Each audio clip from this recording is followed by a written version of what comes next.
Papa est d'où? Deka Congo. Deka Congo. C'est l'interprète. Il est d'ici. Et vous, c'est monsieur? Moi, c'est monsieur Teddy Kra. Je suis Deka Congo. Vous, c'est là. Tout le monde qui Paul.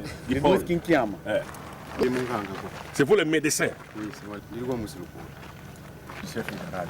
Chef de garage. On a dit Non. Ange. Mimi ndizi ndema mbula ni.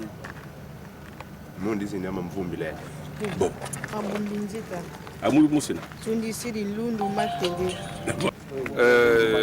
J'ai voulu vous faire vivre ça vous-même. Les sociétés comme Soko, ce sont des sociétés qui utilisent une technologie de pointe. Donc, les sociétés pétrolières n'ont pas besoin d'une grande main-d'œuvre. Ce sont des sociétés qu'on appelle des sociétés à capital using, au lieu de labor using. Donc ils utilisent une forte intensité capitalistique.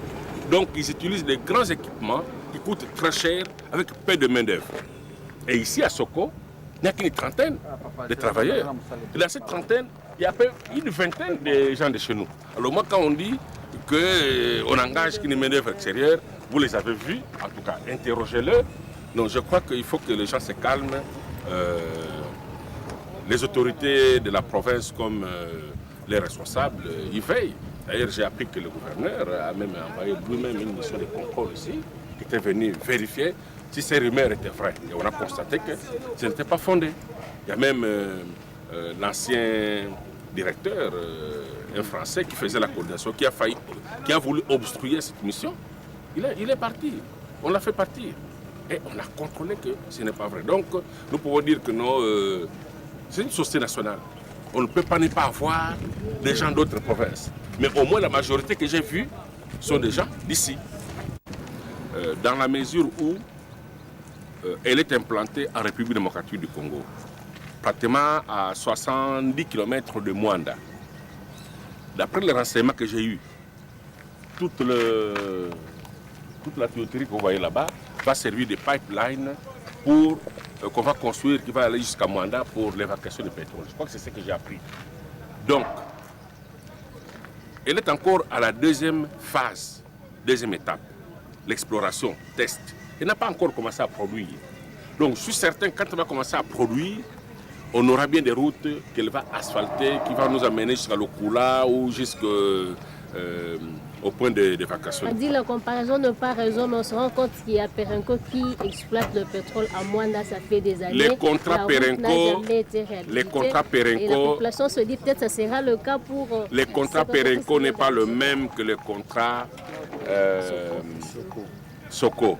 Les contrats Perenco est basé sur des royalties. Donc on paye des pourcentages à l'État congolais.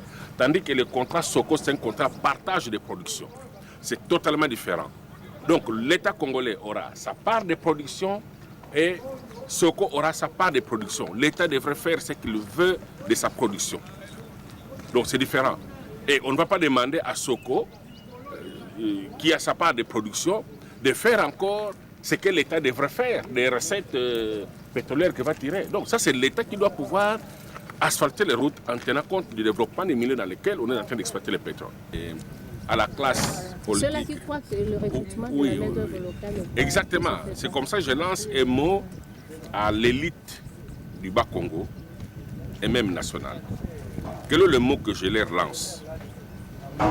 Je l'ai dit, en matière d'investissement, dans le passé, il y avait des sociétés à grande intensité de main-d'œuvre, donc qui utilisaient beaucoup de main-d'œuvre.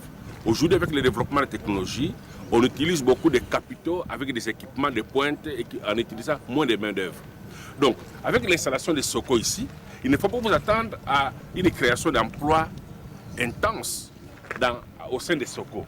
Mais ce sont les effets connexes. C'est-à-dire, par exemple, vous avez vu Agetraf qui est venu s'installer. Il faut que les hôteliers viennent s'installer.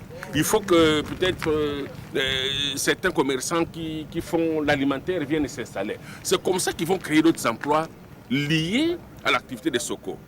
Mais s'il faut attendre seulement que Soko crée des emplois, on risque de ne pas avoir grand-chose. Mais il faut que le commerçant, les opérateurs économiques, vous avez vu la BIC, elle est là. Bon, il faut que d'autres banques lui emboîtent les pas, parce que c'est ça la création d'emplois que Soko va mener. Si on veut seulement se faire engager dans Soko, c'est difficile.